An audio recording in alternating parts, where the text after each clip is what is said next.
Third sum చూద్దామండి. Third sum తీసుకుంటే మనకి ఫస్ట్ ఏమన్నా ఉందంటే 8 అని ఉంది.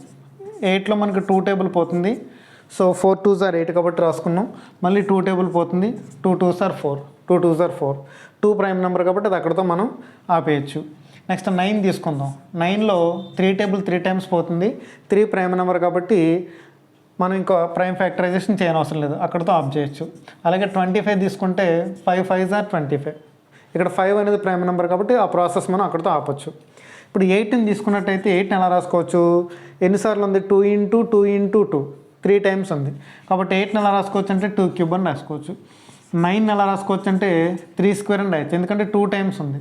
అలాగే 25ని ఎలా రాసుకోవచ్చు అంటే 5 square అని రాసుకోవచ్చు, 5 square అని రాసుకోవచ్చు. ఓకే, ఇప్పుడు ఎల్సిఎం కట్టాలి కాబట్టి మనకి ఎల్సిఎం ఈజ్ ఈక్వల్ టు ఏమనుకున్నాం? Product of greatest power of each prime factor.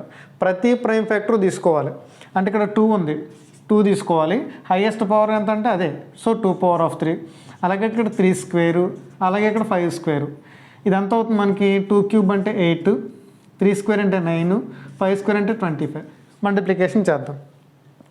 8 25 sir ఎంత అండి? 200 కదా. 200 into 9 అంటే 1800 వస్తుంది. 1800 ఓకేనా. 200 into 9 అంటే 1800. LCM is equal to 1800.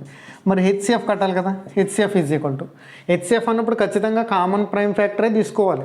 మరి కామన్గా ఏమీ లేవు కాబట్టి మనం ఇంతకుముందు చెప్పుకున్నాం, ఇది ఇంటూ 1 into 1 into 1 అనుకోవాలి. కాబట్టి హెచ్సిఎఫ్ ఈజ్ ఈక్వల్ టు ఎంత అవుతుంది అంటే 1 అవుతుంది. హెచ్సిఎఫ్ ఈజ్ ఈక్వల్ టు ఎంత అవుతుందంటే 1 అవుతుంది.